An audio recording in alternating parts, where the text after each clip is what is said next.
class to do it because I have the lectures recorded since we don't have a class, but what do you guys know about Freud? Like, where do you come from on it? Is it just a name and you don't know anything, or like, what do you bring to this conversation from previous learning?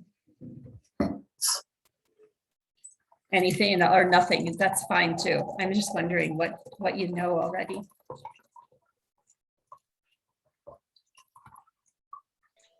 Pretty much that Freud was very into studying like the unconscious aspects of psychology, like the dreams and the inner psyche, and all the things that we don't think about because we don't realize they're there, but then again we know they're there because we have dreams and we have intuitions and we have all these things that are not really supernatural, but are they? Right. So. And Freud's kind of funny in that he's not, I mean, isn't it interesting that the father of Western psychology paid so much attention to dreams, right? I mean, that is sort of interesting because dreams are sort of an unmeasurable phenomenon. I mean, we know very little. All we know about them is what's self-reported, and we can see dreams in the brain. And there's some evidence recently that if you have someone in a machine and they're in the MRI and functional MRI, and you can observe their brain while they're dreaming, and then right when their dream stops, you can tell when someone is dreaming because the brain waves are more active, more alpha waves, and right when they stop, you wake them and ask them what they were dreaming. You can sort of establish a prototype and see when they're having similar themes again. But other than that, dreams is self-report. It's a funny way to start psychology, isn't it? Pernell, do you come with any sense of Freud that you bring into the conversation from other occasions or anything? Yeah, I know he studied the libido side, or the desires, or the self-needs. And I know most of that, from my understanding, is most of those things come from the unconscious or pre-conscious state. Yeah. And as you're becoming unconscious, it's kind of seems like his study of it is the only way to understand the darkness, the only way to understand the light is by understanding the darkness. So by becoming unconscious, it basically drives you to a conscious state, but being more conscious makes you unconscious. That's what I get from Freud. That's kind of interesting the way you've expressed that. So when we talk about Jung, we'll talk a little bit more about the shadow, and Jung defines that, spends a little bit of time with that. Well, I wish maybe we'll talk about it, but it's mostly online, as you know. Yeah, Freud, most of the time, if you ask people what they think about Freud, they're going to be all about sex, libido. Libido being the drive to live. That's how I think about it. The drive to live and to perpetuate ourselves. And so that gets translated into sex. And so usually if you ask people what they think about when they think about Freud, that's what they think about sex, like he was really stuck on that. But sometimes I like to think of it a little more broadly than that, and think about that word libido as being just the drive to perpetuate ourselves, the drive to live in this life and in perpetuity through having children. A drive that we share with every other organism. A plant, the seed drops, and it wants every single thing that it does after it drops is in an effort to perpetuate itself, to reproduce itself. It's not a conscious effort, but nevertheless, that's what happens. And Freud would say that our own libido is also unconscious. Our own drive to perpetuate ourselves, but that we learn in our lifetime practical ways of doing this within the boundaries of society. We can't just take what we want. We have to learn certain things in order to perpetuate ourselves. Freud has a bad reputation sometimes too. Any sort of a sense of that you have, why he has a bad rep, kind of?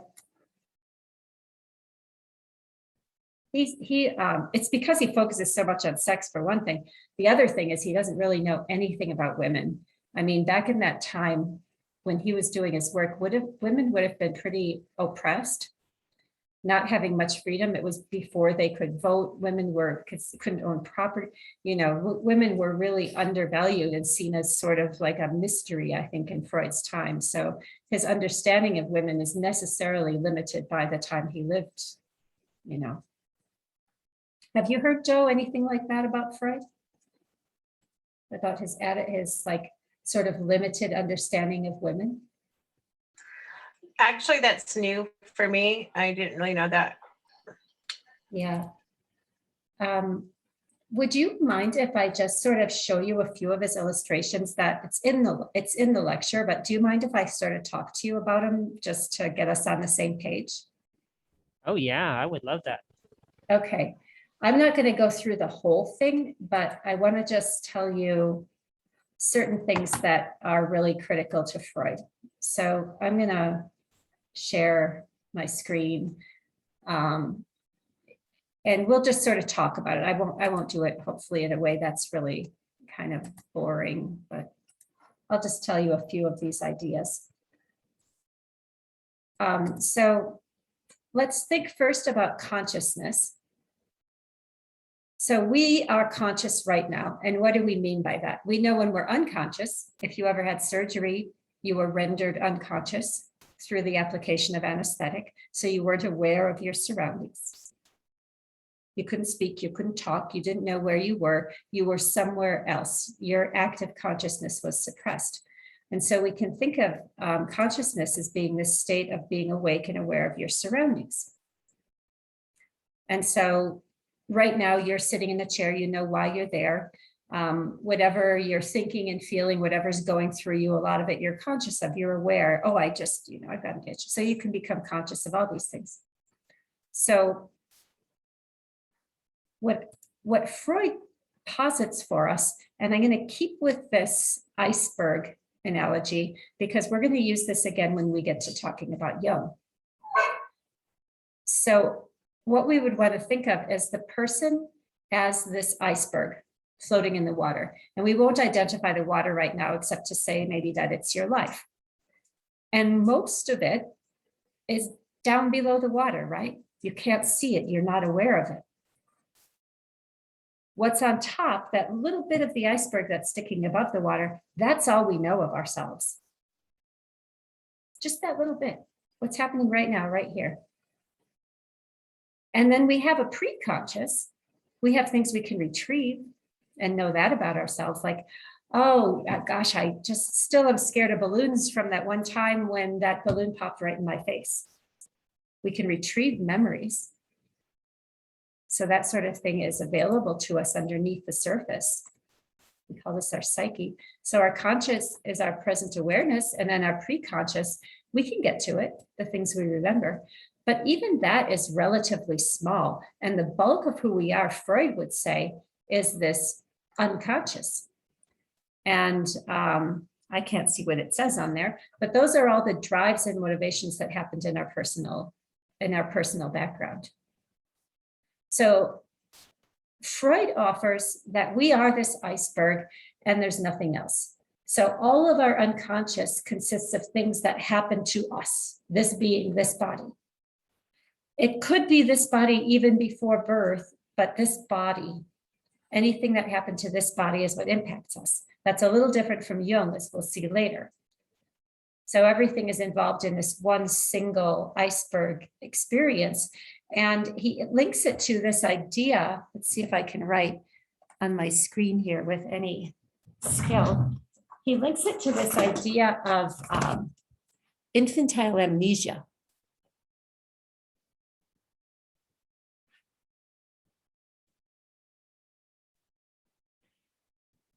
So he correctly recognized that most people can't remember things that happens before the age of 3.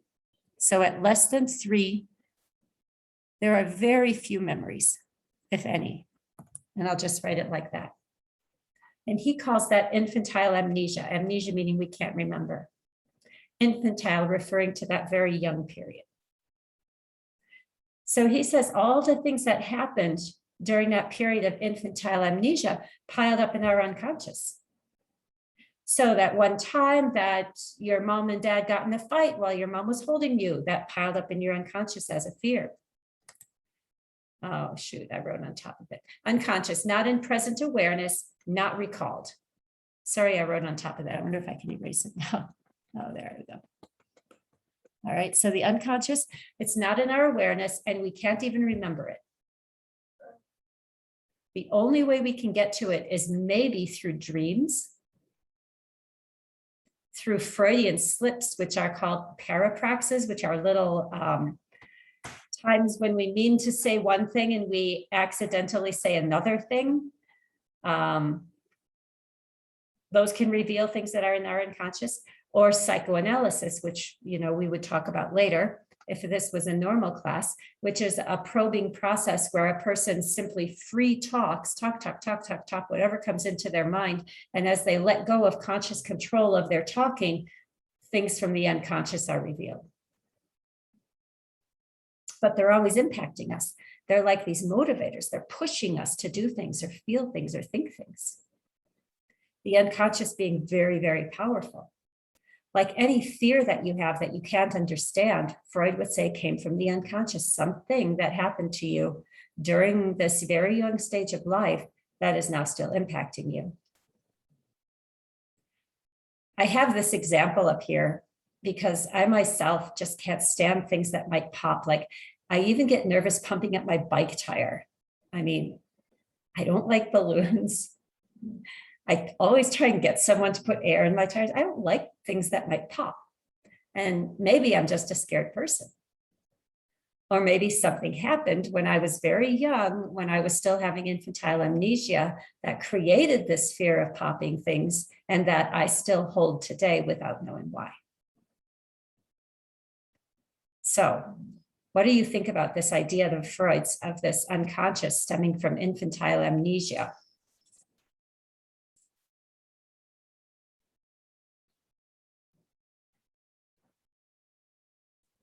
Does it make sense to you?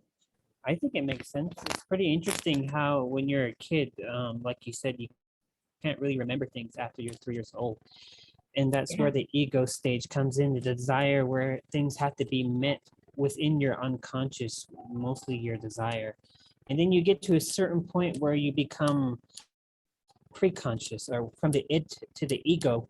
And that's where you begin to realize certain things at a young age where it's no longer just your needs, but you recognize the needs of other people, or like your parents. And that's where you begin to learn how to share and recognize other people within the room and not just yourself, where you're slowly becoming conscious, but still unconscious, or the ego, and then slowly becoming conscious.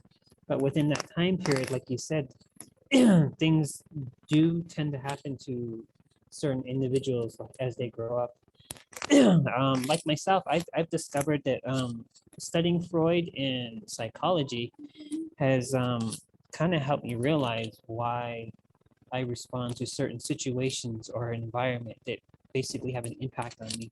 And I'm coming to understand why based off of that. And just by talking about it, expressing about it, thinking about it, all these things start to come to my mind, which I never even knew they were there. And they just basically start to reveal itself.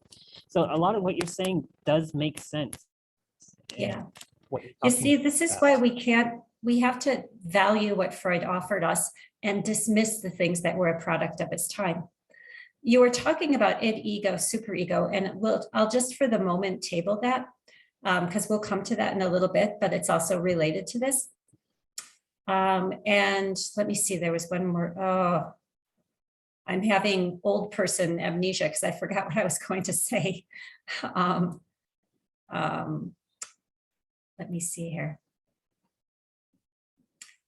Okay, I have forgotten it for a moment. It was something stemming off of what you said, and I've lost it. But the idea with the psychoanalysis, and maybe what you're going through as you contemplate these things, Pernell, is because you're allowing your thoughts to flow freely and you're not controlling them too much. Maybe you're gaining access to this underground space, which we have to do. The only way to do it is by sort of dampening the conscious, right? So we have to let our conscious processes go in order to delve into the unconscious. And the more we offer like explanations, so if we say, oh, I'm like this, oh, I was going to mention triggers. That's how it's often termed now. Like, oh, I have these triggers, these things that seem to upset me. And that might be an example of, like I gave the balloon, it doesn't upset me, but I don't like them, I always avoid them. So yeah, we shut down our conscious and we stop looking for explanations in our pre-conscious and things we can remember. And that gives us access to this deeper stuff. And that is thought to come out in our dreams when our conscious thinking processes is shut down. And it's thought to come out in some of those unintentional slips that we do. And of course, this psychoanalysis process, which frankly is very rare in this country. You can still get psychoanalysis as a therapeutic process in England and some places in Europe, but it takes a very long time. Psychoanalysis, if you're not familiar with that exact term, let me see if I have a picture of it in here at all. It's sort of like this image. I don't have a picture. It's that image you get in like a satirical TV show or something where the person is just laying on the couch talking and the therapist is sitting with their back to the person who's talking and just taking notes down and saying something very occasionally, but not very often. And the idea with that is that the person on the couch isn't even observed by the therapist, just listened to, and they just talk. Whatever comes into their mind, they say it, stream of consciousness. And as they dull their conscious processing of their thoughts and their words, the unconscious can reveal itself. And the job of a psychoanalyst is just to point out certain patterns or occasionally ask questions if the psychoanalyst thinks that something is emerging that they'd like to probe more deeply. So it's very different from like cognitive behavioral therapy that we might have today, which is a really common model.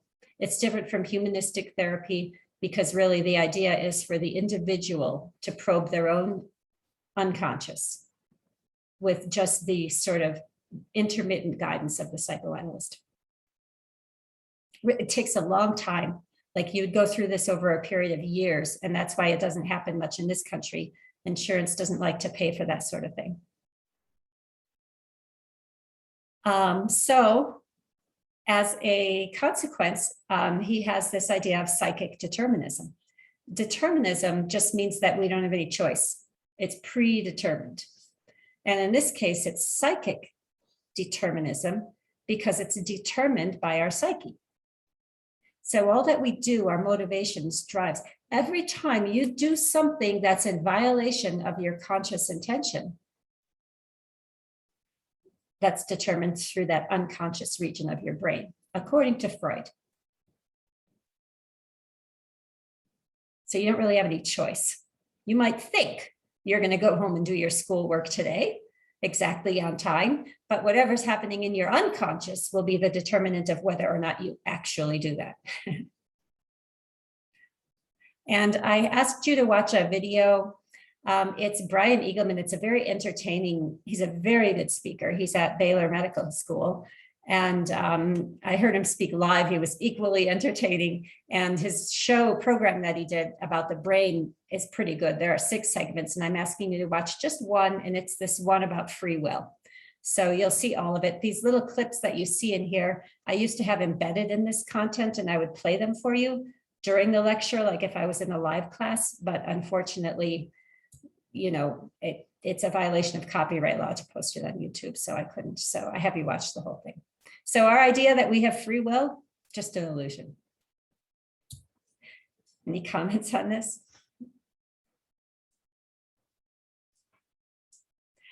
if you want to get really intense on this, there's a lot of people who test this hypothesis by looking in the brain to see at what point does our intention to do something align with our action on that. And what they come up with is that we really don't have free will. What we have is free won't. We have the capacity to stop an action that comes up from our id, or that comes up from our unconscious. But it will come up. We don't have the capacity to stop it from coming up, but we do have the capacity to stop action based on it. I did feed my dog today. She's just being annoying. Josie, that's enough.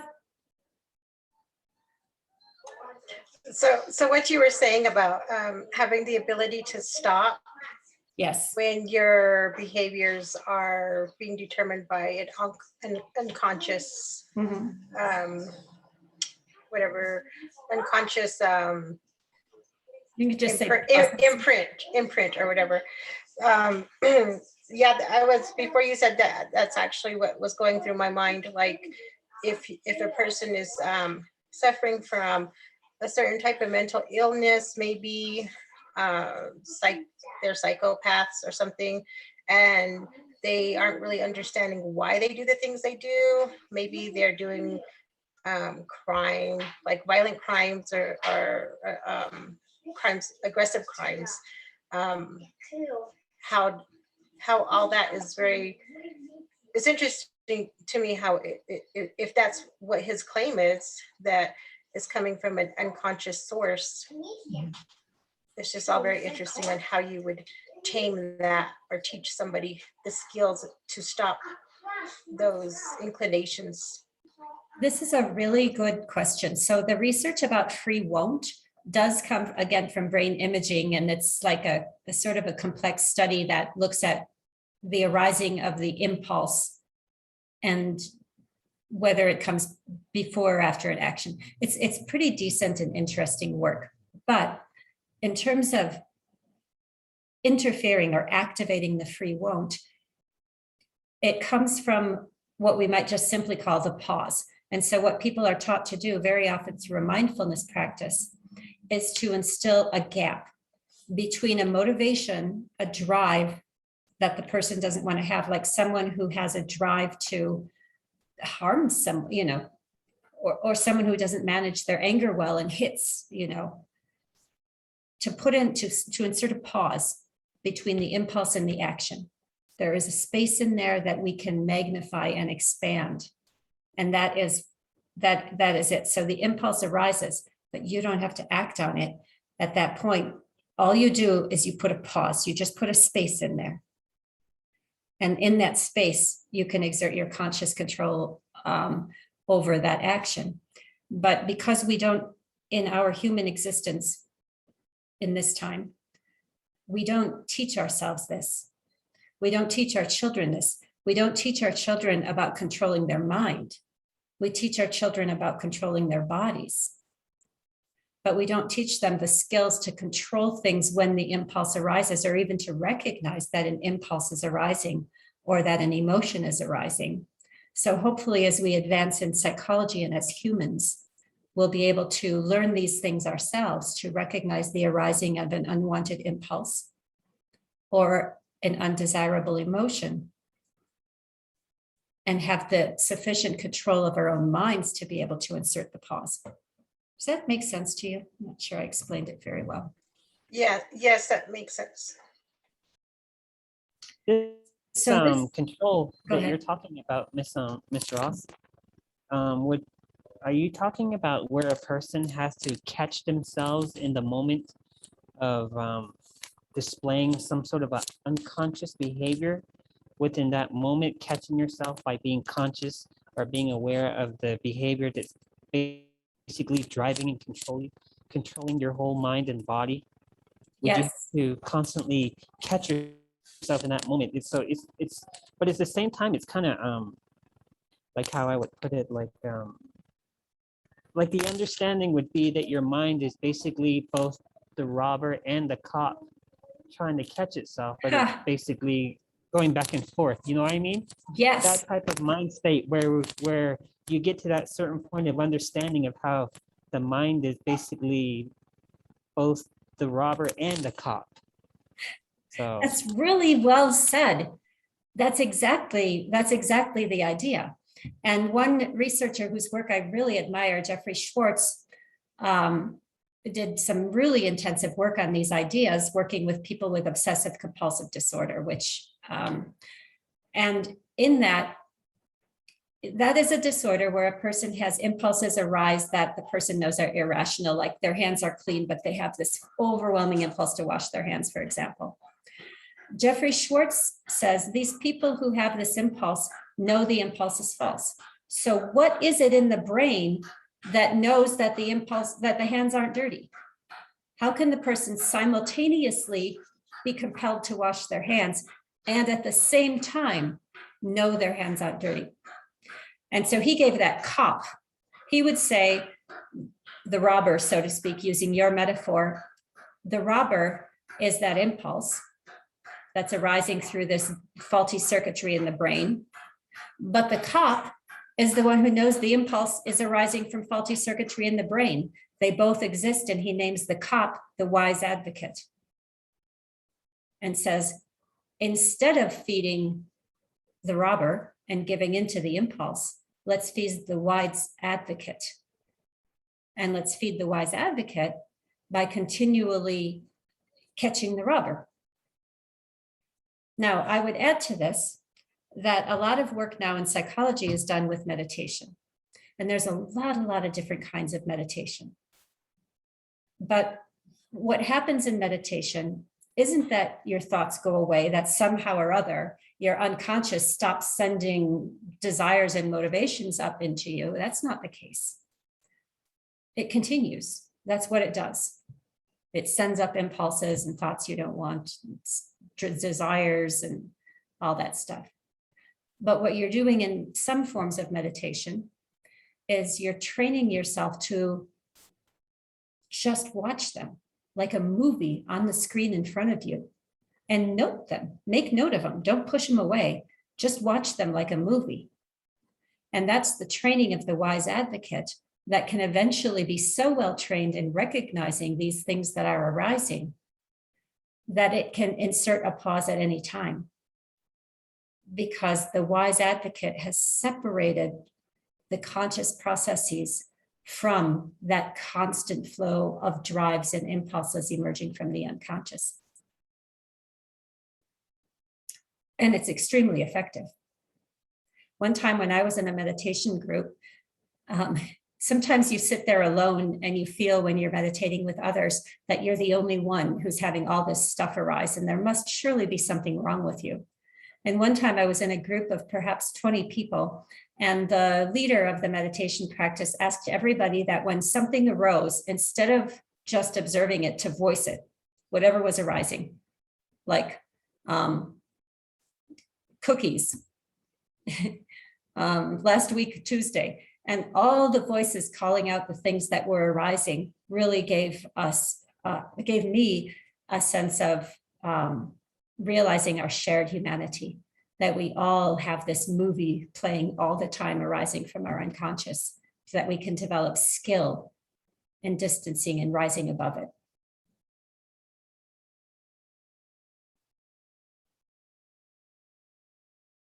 I pass the talking stick, so to speak. Thoughts or anything on that? from my understanding of meditation, like what we were talking about, it's basically just observing without evaluating every thought that comes into your head, but just I believe the meditation or the book that I once read was allowing your thoughts to drift by like clouds while your body is meditating like a still mountain, and observing these things drifting by without judgment, evaluation, or hating or pushing away, because you give power to the things that you deny the most. So that's my understanding of that whole thing. That's so beautifully said. That's exactly, that cloud metaphor is one of the nicest ones. You know, you're just observing it passing by it, it's not impacting you. One that I also find helpful is thinking of the ocean. And on the surface of the ocean, there are so many ripples. Maybe big ripples sometimes, maybe small ripples, waves, troughs, good, bad, all kinds of stuff happening. But in the depths of the ocean, none of that is present. And so if you picture yourself in the depths and allow all those ripples to remain on the surface, that's another way that seems similar to the cloud. There are many metaphors. I like the cloud metaphor and the mountain, the stillness. And I also like the ocean and the ripples metaphor and imagining that deep stillness down underneath. So there are so many times, so many types of meditation though. So that one that I was describing to you is called a noting practice. You're just noting what comes up and then letting it go. As soon as you note it, you release it, you free it and let it go. And then that's the same thing. You're not going there. So, Joe, anything? No, it's very interesting though, listening to you guys. Yeah, I mean, I think it's just endlessly interesting. I wanted to just talk about this because I didn't know how familiar. I know that you probably had it, and both of you probably had it in developmental psych, but so this relates to the psyche a little bit. So the id is that drive to survive. The infant, when it's born, cries loudly, screams for its needs to be met. And that is libido, that's primitive. That infant is not consciously saying, I'm feeling a little hungry, I'm going to wail right now. The infant is saying, I'm going to survive at everything I can do. And that it is always in us, all our lives wanting to survive. Freud's focus on sexuality says that the way that we survive is by reproducing. And so the drive towards sex is a very powerful drive. And that's how Freud got all tied up in with sex. And also at a time when that was probably pretty repressed in the culture he was living in. There's also some things in his personal history that might help explain his focus on that aspect of libido. But I don't think any of us can deny libido, that we have the drive to survive. And even someone, I think, who might feel they have no desire to live would still probably instinctively protect themselves if even in that moment of depression, someone threatened their lives, their instinct would be to protect themselves. And so then that brings us, it doesn't bring us, and I don't want to go there today, but that act of suicide, which is the negation of this very libido, which is a different topic that I don't feel prepared to talk about. But this libido is the drive that we have to survive at all costs. And then it also helps explain this protectiveness that we have for our children. Like Joe, you and I are both mothers, and we know that if any threat came to our child, there would be nothing that we wouldn't do. Our libido would come through, we'd be able to lift a car. The id is so strong, that need to survive and to have our offspring survive. And so that id is in all of us. And so the child in those first couple of years of life is operating mostly on id. I mean, the first year, at least. There are different timelines on this. Erickson's timeline kind of joins with this kind of nicely. But as the child then gets older, a couple things come into play. First off, the superego comes in, and the superego comes in on those things that are sort of imposed by society, like the rules of society, the constraints, the barriers, what you can't do. So that would be considered superego. And by the time the child is 4, something like that, superego is pretty well automatic. It's like gone into the unconscious, those rules of society. Like try and get somebody who isn't given a bathroom, someone who's say in a captive situation and has no access to a bathroom. It takes a very, very long time before that person can be brought to like wet themselves, because the internal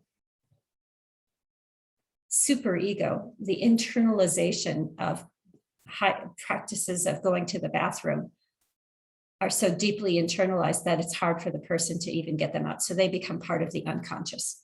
The superego eventually becomes automatized. The constraints that are placed on you. And so constraints about sex, especially in earlier generations for women, when there was a risk of pregnancy, the constraints or inhibitions about sex might be really deeply ingrained and actually inhibit and come to offer explanation to why sometimes that's difficult for women because of those internalized rules that happened so long ago that they can't even remember. And ego, now this is different from the ego that we think about when we say, oh, he's got such a big ego. We mean that that person is stuck on themselves. That's not what we mean here. So ego is what allows a person to be a healthy individual, to balance out the constraints of the superego with the needs and demands of the id. So the ego finds a way to balance things out. It's like the middle road. It says, well, I know there's this constraint against thus and such, but this is the current situation.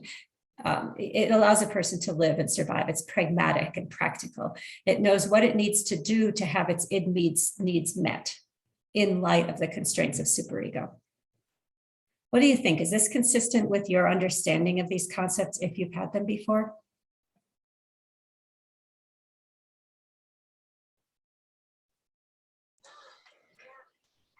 Yeah, I remember going over this in other classes. Yeah. So what would it mean? How would you define, like when somebody says, oh, they're egotistic, or when somebody says, oh, they just want their ego to be stroked, you know, that what do they mean? Do they know what they're saying? Well, I think that brings us into Jung, is what it does, because Jung looked at this ego. See, Jung took us in a new direction, so we'll talk about this more. But in that, the ego is the one that learned how to survive in this lifetime, but the ego isn't the richest state a human can reach, sort of. And so the ego is just this maximizing this human existence, but Jung saw it a little more deeply. And he even talked about an idea of ego-cide, which is the killing of that ego state that's so focused on having its needs met and pragmatically navigating this life. So we would have to just table that for right now, I think, but I think that probably is where this idea of ego being a bad thing comes from, probably more from later work from the neo-analytical kind of trajectories that come in our next chapter, our next content. But for right now, the way Freud has it, ego is the mediator. Ego is the one who allows us to have our needs met in a healthy way within the constraints of society. So that's how we'll think of it for Freud. And Jung was a student of Freud. And so Jung advanced Freud's ideas and took it in directions that Freud didn't go. So right now we're just sitting with Freud. Now I want to keep conscious of our time here. I think we probably have enough understanding of this, and there's more in the slides. But this is the slide I wanted to go to next. Let me just see. Is this really hard to see? Here's another image of this iceberg. And you remember it from before. You remember the tip of the iceberg was conscious, and it's represented in white in this picture. And the light purple area is the pre-conscious, things we have access to, and the dark purple is the unconscious. But he offers in then that the structure of the personality within this model of the psyche, that our ego, or the one who navigates for us, is there's more conscious area of ego than there is of the other aspects, superego or id. So id's all down there in the unconscious. Ego is up there in the conscious with very little at all that's unconscious, internalized. So ego is our navigator, and superego has a little bit more unconscious and a little less that's conscious. And that's because of those internalized things like that prohibition about wetting your pants. Like that's pretty internalized. That's unconscious now. That now is like, I have to find a bathroom. So I use that as just an example of an internalized ideal of superego. And so this is kind of how this framework fits in. Like some parts of our ego are also unconscious. Perhaps think about what you were reinforced for, perhaps given your own family background. What would your parents have wanted of you? What would they have reinforced in you when you were a baby, do you think? Like my parents, I think, really wanted us to be quiet and well-behaved and not to interrupt. Like that's probably what I think my parents would have wanted, even when we were very, very young. And so those small reinforcers that we got, the small like pleasure that mom and dad gave you when you did things that they liked, even when you were a baby, that would be part of your reward system. That would be internalized. But that is what your ego would need to know. Your ego, to know how to survive, needs to know how to make mom and dad happy. Because if mom and dad are happy, it can have what it wants.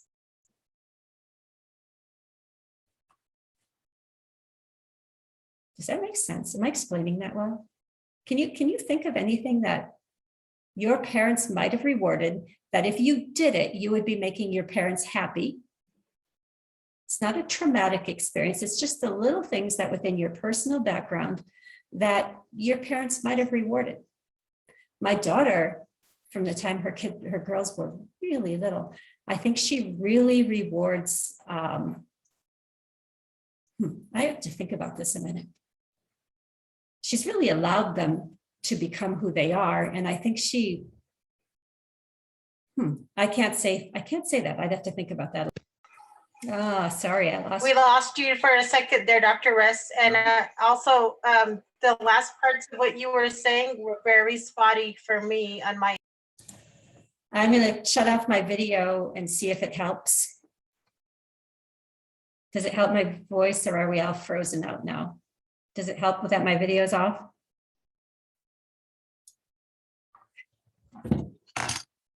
I'll see if I can connect. I'm going to see if I can connect through a hotspot. Yes. Okay. So what do you think about this parts of your ego being internalized?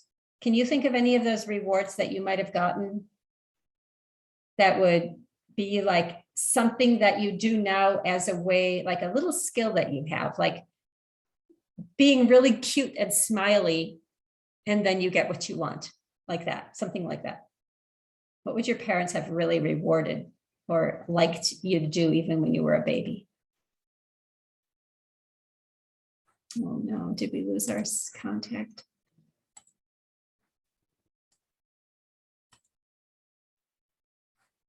I'm just getting into my settings to try and get to a different, here, I know how I can do it. I'm going to put on my hotspot if I can.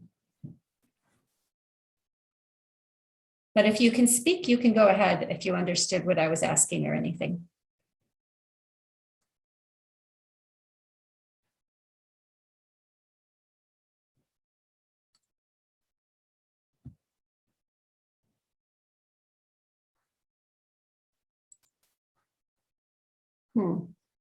Like any type of reward, right? When we're little, Yeah. or something that they encouraged.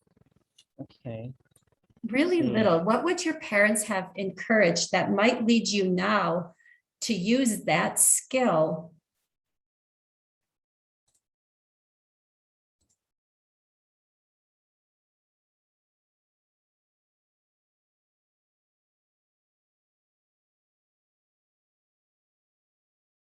To spell, even though not liking school or any type of academic work. She would kiss me on the forehead, and that was a delight to me when I was little. And that's what I valued a lot. So every time I would spell something right, she would give me a kiss on the forehead. Aw. So even though we weren't being disciplined or never had that much moral tradition within the home, they basically let us do what we want. but then that sensation, that experience that I experienced as a child, being kissed on the forehead, is still there. So I think that might be the main reason why I'm attending college here, going to school, because I've never really was interested in learning or reading or spelling or anything like that. But for some reason, there was something that was always pushing me, trying to tell me to do more or improve in my academic, read more. And so that's when I found what I was mostly passionate about. And so I come to love psychology. And I think that might be the main reason why I'm here today. And it's basically driven me to be well-disciplined, independent, and very open-minded. Yeah. I find that pretty interesting. So that kind of internalized reward system led to this maybe major change in decision in your life, which is pretty cool. And I wonder if any of those happened before the age where you were forming memories, then those would be part of your internalized pathway.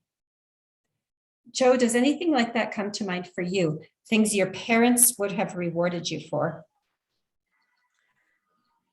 When you So, were, yeah, I do remember both my parents would they would always praise us, like when we made a special effort to do a task or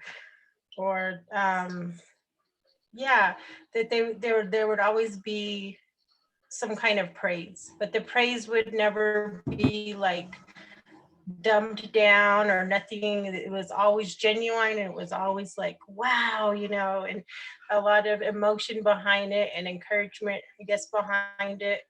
And that would happen like if we did a good job cleaning, or just like being nice to one another, because I had 4 other siblings that I grew up with.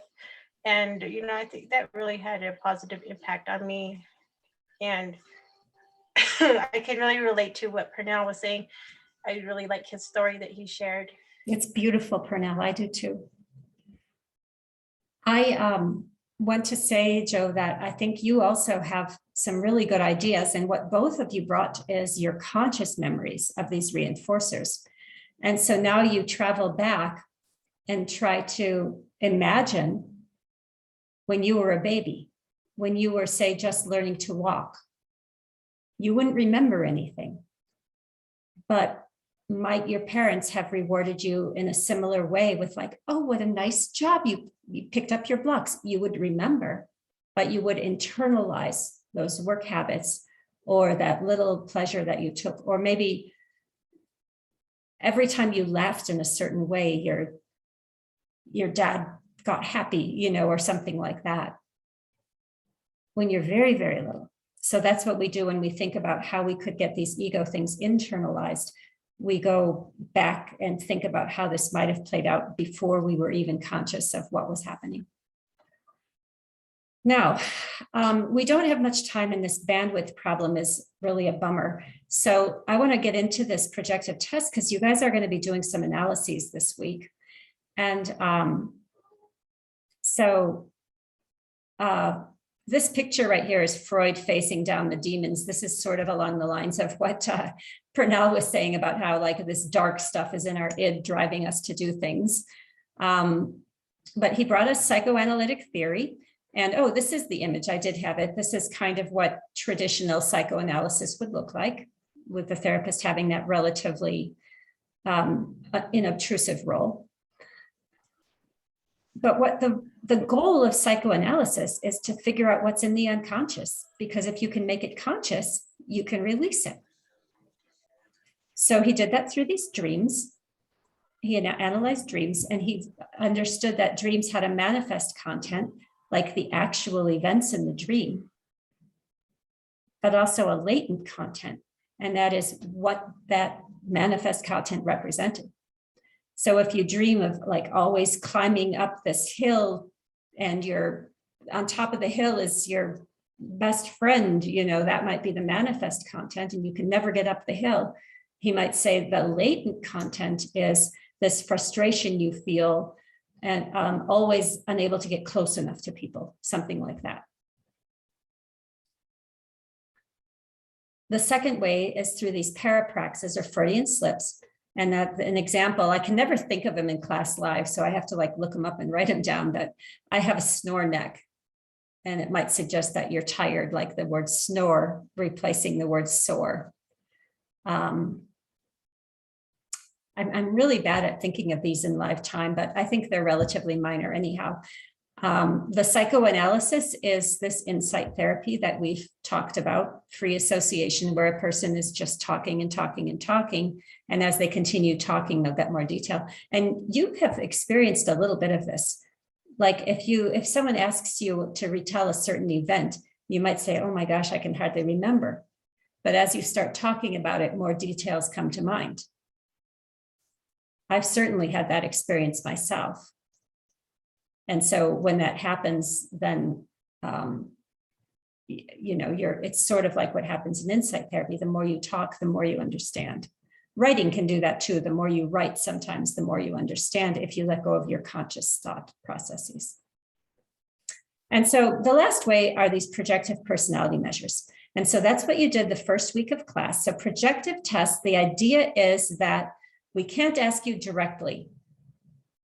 Because if we ask you directly to tell us how you feel or how much you love someone or what things you're worried about, we're just going to get what's in your conscious. But since Freud believes there's always a deeper unconscious motivation, then we need to find a way to get at that. And so these projective tests, the idea are that as you do these things that don't seem to have anything to do with yourself, really, then your unconscious is revealed. So I'm just reminding you, this word objective is here is because we talk about those types of measures last week, that there are objective measures, meaning that that's reporting what's in your conscious mind. And all of those self-report things are getting at what's in your conscious understanding of yourself. But subjective measures, this is talking about how they're interpreted, and they're interpreted by the information that's there is ambiguous. And so the interpretation is up to the researcher or the therapist to determine what this is about. And usually you do that together with the therapist, but it's subjective, meaning that if you did it, yeah, you are. Oh no, you guys, I showed you a whole bunch of stuff. Oh my goodness. Did you see this slide? Oh yeah, we saw good. that one. Oh, good. All right. Well, this is all we missed then. Thanks, Joe. Yeah. And I was stuck on this one. And now we were on this projective measure. So objective measures we talked about, that self-report. And then these subjective measures are the things you did, the ink plot, the TAT. And the idea is that as you just start, like if you're doing the TAT, you're just telling a story. And as you do that, what comes out in your unconscious reveals itself in the story that you make up. Or in the ink blot, what you see in the ink blot is thought to be a manifestation of what is deeper in your unconscious. That's how they work. And so the idea of projective is that you project your unconscious into what you do with that text that you write. And so just a little bit about these. I already said this, that themes would emerge as you start talking, and that the therapist would also look at like how they're acting, like if they're talking a lot, if they get nervous, so the therapist would be assessing a lot of different things. And the two most common ones, and the two that we worked with, are the Rorschach ink blot test and the thematic apperception test, which are the stories. So I had you do them, not the actual ones, but some duplicates. So these are the ink blots. And the question is, what do you see? And so the things that we'd look at, I'll show you on a different sheet that you're actually going to use to analyze, but we'd be looking at, is the person focused on the whole or on small details? This might represent something about you. Is this a frightening character? Is this person about to attack you or about to love you? Is it a person or is it a bug or something else? Are there any sexual things going on in your interpretation? Freud would always pay attention to that. Is your attention directed outward? Like, are these birds or something flying outward? Or is your attention directed inward toward what seemed to be maybe arms or something like that? So that's what we would sort of be looking at, and I'll show you in a form in a minute. And the way it would typically be done is there would be 10 cards. All the images are symmetrical. Some would have color, some black and white. And the cards would be shown to you, and you would be asked to free associate. So there would be a pause, and the therapist would just be asking you to talk. And just continue talking, because as you talk, your unconscious is revealed. And in our case, I asked you to write. And you know what I think I should really do is reduce the number and tell people to write a certain number of words, just whatever word comes to mind, and we might get more interesting information. Because I think the way we did it, we are tapping mostly conscious sorts of things at this point. So first the free association phase, and then inquiry. Questions like, where did you see that and what makes it look like that? And the analyst would write everything down and be looking for these patterns. And then there would be the interpretation. So how vague or precise, where is the defining focus, outward or inward? And I'll show you the form, so I won't go into this right now. I want to just get to the TAT and talk about that, and then show you your analysis forms. So in the thematic apperception test, similar, you're telling a story. You're looking at what happened before, what's happening now, what are the thoughts and feelings, and what's the outcome of the story. This would be a lot of cards, 14 to 30 cards. And so the subject would hold them and tell these to the therapist. We did just 4. And the interpretation would be based on content and feeling of the stories, like attitudes, fantasies. The feeling would represent an attitude of optimism or pessimism. And then behaviors, like if the person's saying, oh, I'm not a good storyteller, that might reveal something. Or if there's like embarrassment or like stuttering or trouble making eye contact, all that would be indicative to the counselor and therapist. So this is in the slides, but I want to show you this form. So I'm going to escape out of, I guess I'll keep it.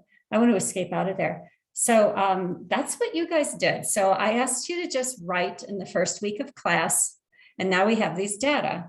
And so each of you are going to be anonymously evaluating the responses of 2 of your classmates, with a big caveat that we don't know what we're doing. None of us, myself included, are trained to do this. But if you were going to a clinical psychology program that worked with psychoanalysis, you'd spend a whole semester learning how to evaluate Rorschach results, or how to evaluate these projective results.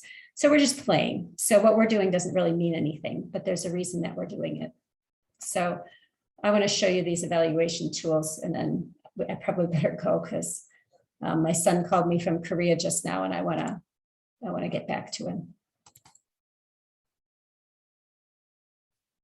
So I put for each of you a couple of, I numbered everything so no one can be identified. And so each of you are going to analyze 2. Uh-oh. Did I lose you guys? I can still hear you. I'm still here. Oh, okay, good. I lost your images for some reason. So each of you are going to be analyzing 2 Rorschach and 2 TATs. It's a little bit time consuming. I would love it if we could do it this week, and then we could talk about it next week, but I understand it's a little bit time consuming. So I'm gonna check in with you and see how it's going during the week and extend it if need be, because I don't want it to be sloppy. And I'm just looking right now to get the, oh, there we are. I'm in the wrong place. I was trying to get the forms that I put up for you. Okay, so I'm going to share my screen again. I think I stopped the share. And, oh no, there it is. All right, so this is the Rorschach. And this is what you're asked to do on the 2 people that you're going to evaluate, and you won't know their name. You're going to fill in their number. I gave everyone a number. All right. And so you're going to look at each prompt here and then fill in evidence that you see from what they wrote. So you start out just by reading everything they wrote. Don't do anything, just read the whole thing. And then you're going to go through and look for details, but then you'll have a sense of it. So for instance, Does the person talk about the reflections at all, like the fact that there's a mirror image? So any comments that relate to reflections? And your answer here might just be no, nothing. Are there any food responses? These are thought to have an interpretation that's indicated. Are there any responses that look at the whole image? Not it includes every single portion of it, and there's an interpretation of that. So you'll write down what that might be. These are just your notes. How much did the subject pay attention to detail? Is there movement? Are they talking about walk, dance, run, dance, fly, swim, anything like that? Are there any sexual responses? That could include any kind of male or female anatomy, anything like that, that might even allude to gender, sexuality, things like that. Are there body responses? Are we seeing arms, eyes, teeth, hands? Those have an interpretation that are indicated. You don't have to write the interpretation down here. You're just taking notes about what's there. Are there negative responses like fighting, weapons, blood, death, destruction, monsters, animals, harm coming to the person who wrote? You'll just make note of them here and later you'll read the interpretation. Are there positive responses like something that's alive, not dead, praising life, faces, flowers, cute animals, female figures, dancing couples, things like that? So these are just your notes. And then at the end, you're going to kind of write up what you think. What traits do you think that this person might have? And what concerns do you think might be going on for them based on like what they revealed in here? Are there any themes that emerge across them all? And you write up just a little analysis in this box. So what do you think? Do you think that you'll be able to do this with the 2 Rorschachs that you're asked to do?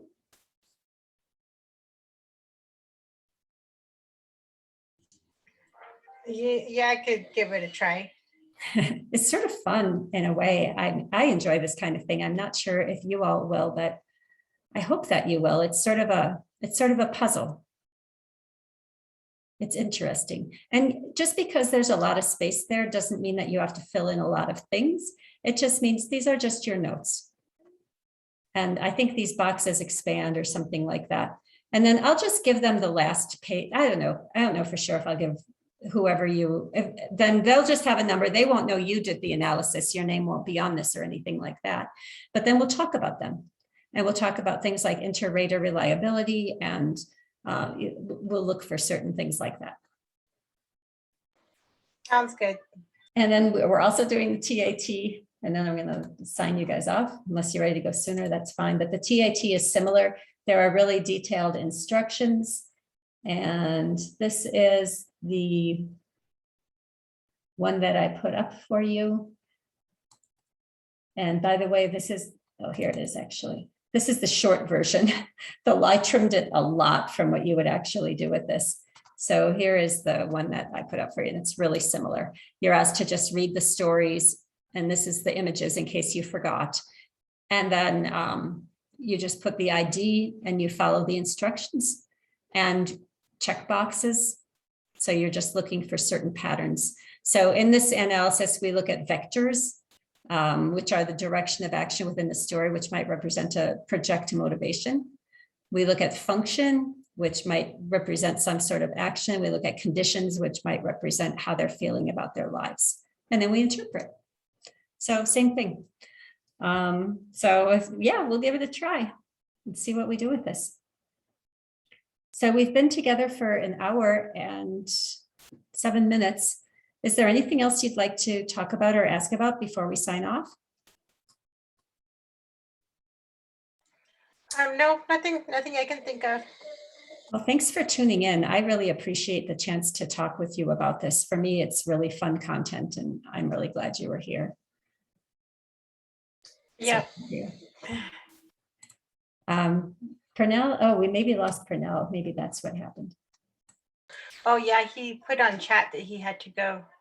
Okay. All right, I missed it. Thanks for hanging in, Joe. I'll put this up, and it's nice to talk to you here today, and I'll see you next time. And again, Okay. it's always optional, so don't ever feel pressured to be here. There's no penalty or anything.